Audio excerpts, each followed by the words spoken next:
Let's spray on. Sprayed on.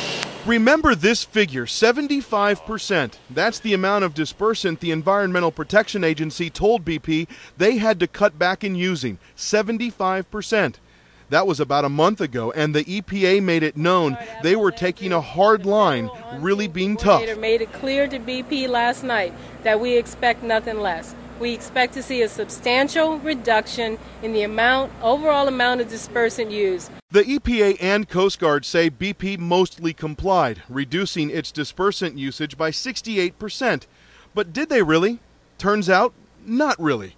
We crunched the numbers. According to dispersant data released daily, between April 30th and May 26th, an average of more than 25,000 gallons of dispersant were used each day. Since May 26th, the day EPA directed BP to cut back, the daily average use has only dropped to a little more than 23,000 gallons a day. That's only a 9% drop. Gulf Coast environmentalists say federal agencies like the EPA and the Coast Guard haven't been tough enough on getting BP to scale back dispersant use. This has never been done. So this type of volume, this type of application, it's all really a giant science experiment, and we're terribly concerned that in the long run the impacts are going to be significant, and we just don't know right now what we're doing to this ecosystem. So how can BP and the EPA claim they've made these huge reductions in dispersant? Turns out the devil is in the details. That EPA directive reads, BP should reduce dispersant application by 75% from the maximum daily amount used. The maximum daily amount. That happened on May 23rd when 70,000 gallons were used, by far the most ever put into the water.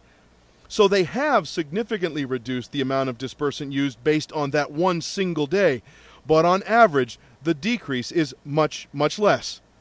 And even by the EPA's own standards, BP has gone over the 18,000 gallons a day limit it can use, 50% of the time, getting permission from the Coast Guard each time. I am concerned, and that's why I'm pressing the Coast Guard and the EPA to make public what their criteria is for use of dispersants, what the dispute may be between Coast Guard and EPA, and what information, if any, that the oil industry has ever developed on this subject. The Coast Guard tells us the directive has been successful in ensuring that BP uses the lowest volume of dispersant necessary to protect the Gulf of Mexico. EPA officials argue they deserve credit for limiting the amount of dispersants used in the Gulf of Mexico. They point toward that 70,000 gallon a day mark, and they say that that would have become the standard had they not stepped in a month ago to control the dispersant use in the Gulf.